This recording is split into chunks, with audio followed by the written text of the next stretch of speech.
The number one question that can literally turn your interview into an offer. And here's the thing, almost no one asks it.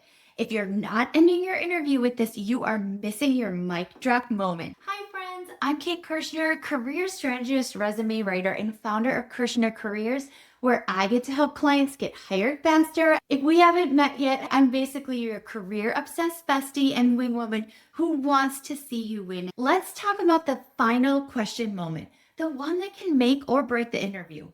When the interviewer says, "So, do you have any questions for us?"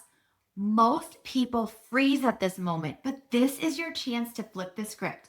You get to shift from candidate to collaborator, someone who's already thinking like part of the team.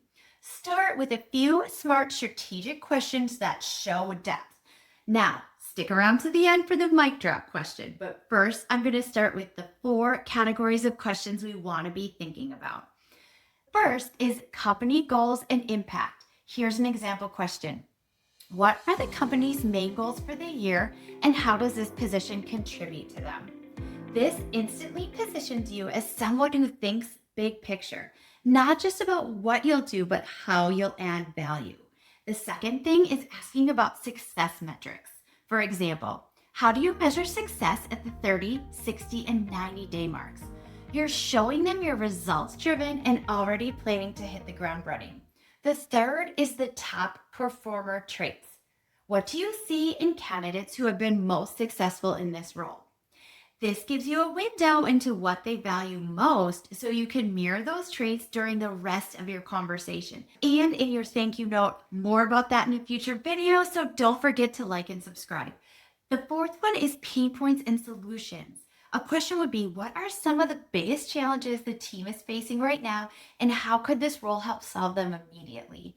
This question does 2 things. It shows empathy and business awareness, and it sets you up beautifully for the final question that seals the deal, and it's coming up right now.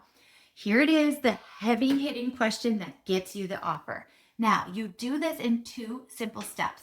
1, you want to reflect something you heard the recruiter say earlier in the conversation, maybe a goal, pain point, or challenge. An example would be, I heard you mention the company is working to streamline onboarding for your remote employees. Step 2, connect your skills to that need and then ask, here's how I'd approach that based on my experience. Is this how you picture someone succeeding in this role? Here's an example of the whole question.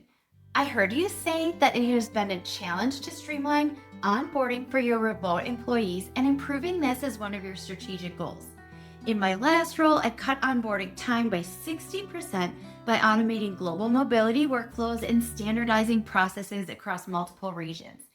Is that how you see me contributing to the team? Or could these skills help solve these pain points? Boom. This one question shows active listening, insight, and confidence. You're not just answering their question, you're demonstrating how you'll show up as a problem solver on day 1. It also has them actively talking about you as the candidate, which is very powerful. Now, that's the moment where the interviewer starts picturing you in the role. Next time you're prepping for an interview, remember, it's not just about what you say, it's about what you ask. If this helps you, like, subscribe, check me out at KirshnerCareers.com for even more interview tips and career coaching goodness.